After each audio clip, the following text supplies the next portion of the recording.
iPlayer. Coming up on Scrum 5 tonight, we've got 4 URC games to delve through. The small matter of Wales v England to preview. That is, of course, unless the players are on strike. Welsh rugby has never been short of drama, but this may be its biggest crisis in recent times. More on that on Scrum 5 at 6 p.m. tonight.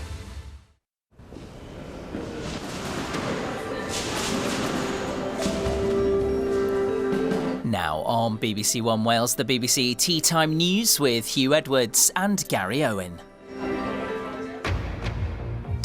Today's main story. Lancashire police searching for the missing woman Nicola Bully say they found a body in the River Wyre. She disappeared 3 weeks ago in the village of St Michael's on Wyre while walking her dog on the riverbank.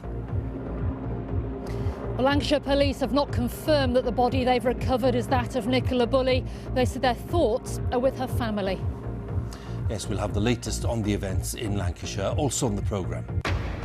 Russia's military operation in Ukraine could be helped with weapons from China. That is the warning from the US. And it's BAFTA time for the film industry as the stars gather for tonight's awards with a film about war leading the way. Netflix German production, All Quiet on the Western Front, is going in with most nominations.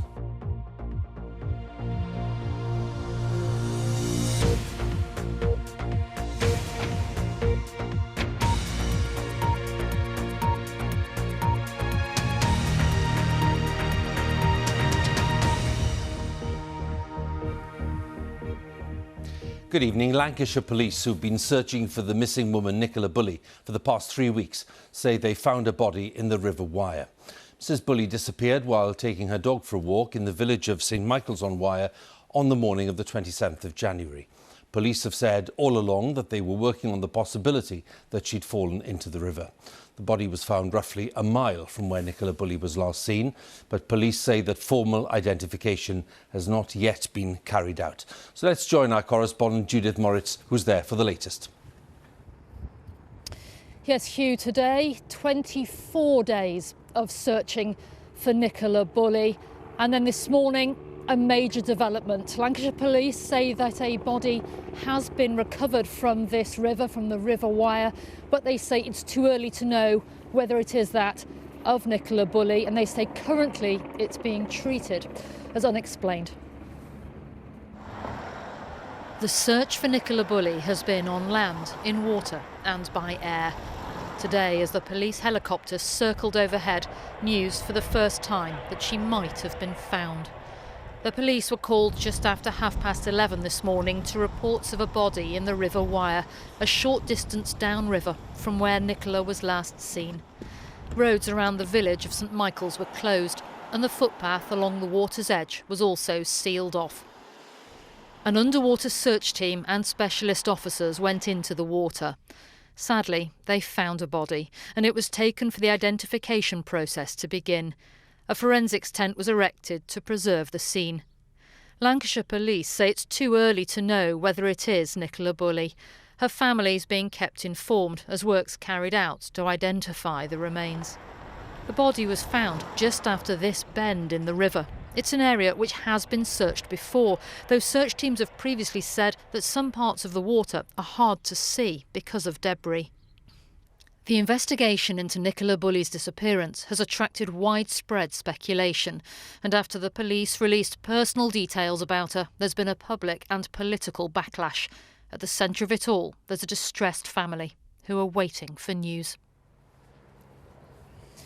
And you know, this village, which is little more than a hamlet, has been the epicentre of national attention for the last 3 weeks or so. Nicola Bully's family have said at times that that has provided a distraction, and from their point of view, a real worry that it's taken away from the purpose of their work and of the police's work to find Nicola. Now, the Home Secretary tonight, Suella Braverman, has tweeted that she finds these latest developments heartbreaking and distressing, and that her thoughts are with Nicola's family at this time. But there is also, as I mentioned in that report, that wider political and public backlash around some aspects of the way that Lancashire Police have conducted themselves. There is going to be an internal investigation by that police force into the way they've carried things out, and also the Information Commissioner is going to be looking at the release of information around this case. That's the bigger picture, but you know, tonight all thoughts have to be with the family of Nicola Bully. They're still waiting for news. It's getting dark here now along the River Wire,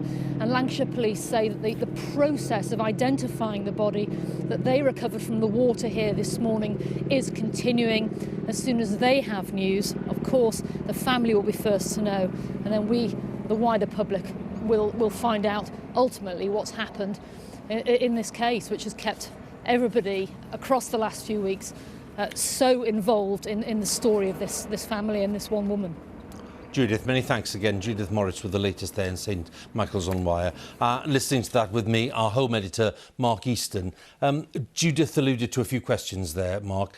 There are much bigger questions, aren't there, arising from these very sad events, questions which police and others will have to face. Absolutely. You must remember, this investigation has rung alarm bells at the very top of government. The Prime Minister, the Home Secretary have both expressed their concern at the handling of a case that, as we've been hearing, has attracted huge public interest. Now we learn that despite extensive searches by police and private diving teams using drones and dogs and divers, a body lay in the river around a mile from where Ms Bully went missing for 3 weeks. Weeks of agony for her family. Now, there may be an explanation, debris in the water Judith mentioned, as to how that body was missed. But these questions, of course, do come on top of those troubling questions about why Lancashire Police felt it necessary to reveal very personal and private information about Ms Bully's struggles with alcohol and the menopause. Yes, there is going to be an internal review. Yes, the independent police watchdog is also going to be looking at this. But I imagine that His Majesty's Inspectorate of Constabulary will also now want to have a close look at Lancashire. You know, the last time they looked at them, 5 years ago, a full review then, they said that Lancashire needed to improve its protection of vulnerable people and the supervision of investigations when a vulnerable victim was involved. There are questions still to answer. Mark, many thanks once again. Mark Easton there, our home editor. Now, China could be getting ready to supply weapons to Russian forces for use in the war in Ukraine. That's the warning that came from the US Secretary of State, Antony Blinken, who said there would be serious consequences for China if that happened. An international security conference in Munich has been considering appeals from the Ukrainian authorities to send more weapons to help them in the fight against the Russian leaders. From Munich, our diplomatic correspondent James Landale sent this report. For months now, Vladimir Putin has been wooing China's president. So is all that diplomacy about to pay off? So far, China has neither endorsed nor condemned Russia's invasion of Ukraine, calling instead for a peaceful solution. But the US believes Russian forces in Ukraine are already getting surveillance and other information from Chinese firms. And America's top diplomat now believes that China could be going further and providing weapons. We have seen them provide non-lethal support to Russia for use in Ukraine. The concern that we have now is based on information we have that they're considering providing lethal support. And we've made very clear to them that that would cause a serious problem for us and in our relationship. That message was delivered at a security conference in Munich, where Mr. Blinken met China's foreign minister behind closed doors. He was here to brief European counterparts on China's so-called peace plan, which is expected shortly. He also met Ukraine's foreign minister, whose country is itself being armed by Western allies. China's foreign ministry accused the US of finger-pointing. China is not a party to this crisis in Ukraine, but we are not standing idly by, nor have we thrown fuel on the fire. What China is doing is to urge peace and promote talks.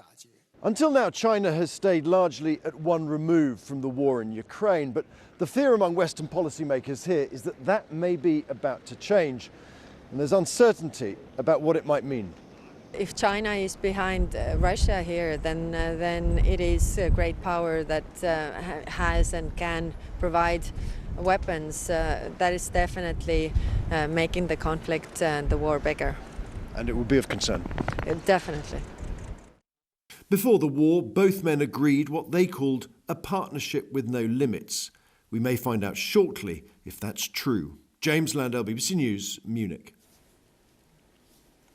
The head of the Doctors' Union, the British Medical Association, has warned that the government is standing on the precipice of an historic mistake by not doing more to end the industrial action in the NHS. Professor Philip Banfield was speaking a day before junior doctors in England announced the result of a strike ballot.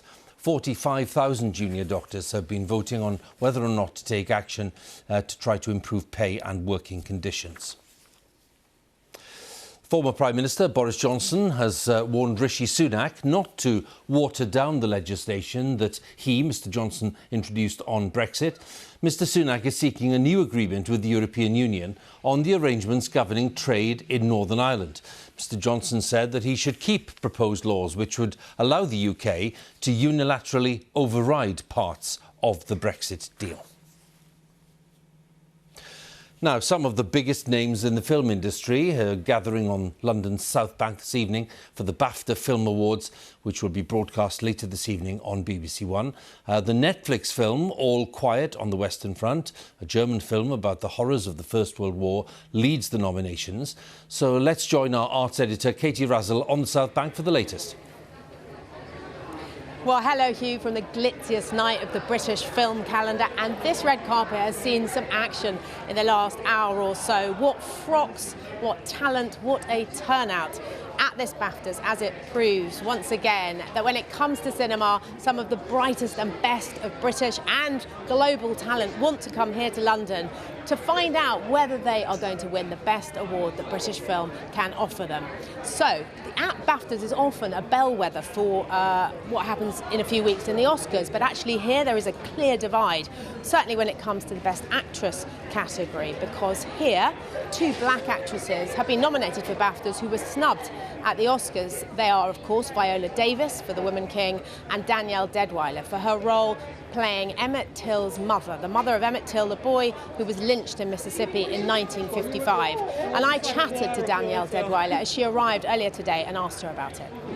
It's beautiful that BAFTA is recognizing diversity. We should all be doing so, right?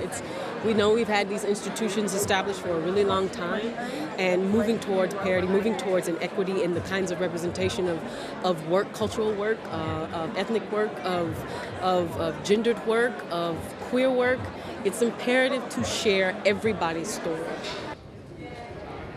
Because, of course, that snub at the Oscars led to claims resurfacing about racism in Hollywood. Now, when it comes to the films, who is likely to win? Well, the favourite in that category, Best Actress, is, of course, Cate Blanchett in Tar. That is the role she plays as a fictional conductor, a fictional composer in a film about cancel culture and society's rush to judgment. It was a critical success with a tour de force performance at its heart, and it would be Cate Blanchett's fourth Best Actress BAFTA.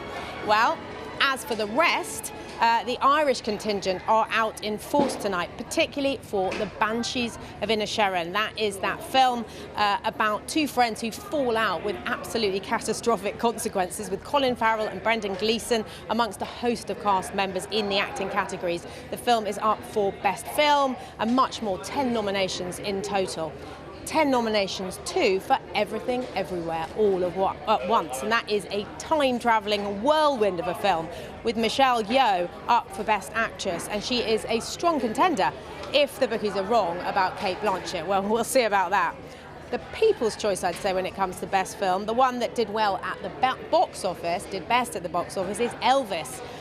Biopic about that singer, and Austin Butler was on the red carpet earlier, and I have to say he was greeted by huge excitement from the crowds. As you were also mentioning, All Quiet on the Western Front is leading the charge, leading the nomination, but that is the one, I guess, with most to lose. It has 14 nominations, but we'll see how many it picks up. Anyway, we'll find out very soon, Hugh. As you say, it's all on BBC One, coming up soon. Katie, thanks very much. We'll see what happens and look forward to that. Katie Razzle there on South Bank. Now it's time to catch up with all the day's sports news, and Hugh Ferris is at the BBC Sports Centre. Hi, Hugh.